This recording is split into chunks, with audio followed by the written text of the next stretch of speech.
नमस्कार. राज्य सरकार या यूट्यूब चॅनलवर आपलं खूप खूप स्वागत आहे. पाहूया बातमी महत्त्वाची. तत्पूर्वी चॅनलवर नवीन असेल तर लाईक आणि सबस्क्राईब करा. अनेक सेवकांना फॉर्म भरूनही अद्याप भत्ता मिळालेला नाही. विशेष म्हणजे सेवकांच्या अनुपस्थितीत अनेक अंगणवाडी मदतनीसांनाही लाभार्थ्याचे फॉर्म स्वतःच्या मोबाईलमध्ये भरले होते. शासनाच्या पोषण ट्रॅकमध्ये त्यांचे क्रमांक नोंदवलेले असून केवळ स्पष्ट आदेश नसल्यामुळे या मदतनीसना भत्ता नाकारण्यात आला आहे असे सांगण्यात आलं आहे.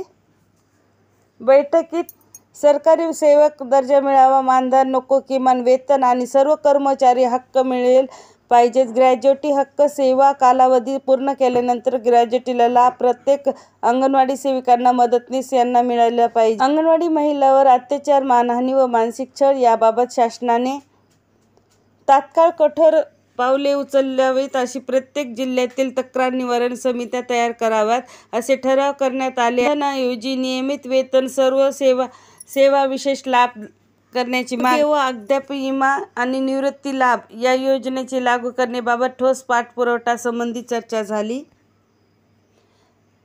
भारतीय मजदूर संघाच्या झेंड्याखाली एकत्रित येऊन संघर्ष करण्याचे अद्यापन महाराष्ट्र अंगणवाडी कर्मचारी संघ, सलग भारतीय मजदूर संघ, श्रीमती वनिता वडकर, सरचिटणीस वनिता सावंत, नंदा चव्हाण, स्मिता पनसे यांनी केले आहे.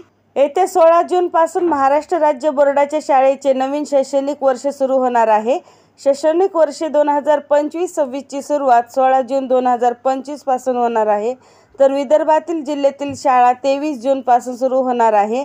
मात्र विदर्भातील शाळा या सुरुवातीला तात्काळ सत्रामध्ये भरल्या जातील आणि त्यानंतर शाळा नियमित भरतील. यंदाच्या शैक्षणिक वर्षापासून राज्यातील शाळा सकाळी 9 वाजे सुरू होतील आणि सायंकाळी 4 वाजेपर्यंत सुरू राहतील. धन्यवाद. असेच नवनवीन व्हिडिओसाठी चॅनल लाईक आणि सबस्क्राईब करा.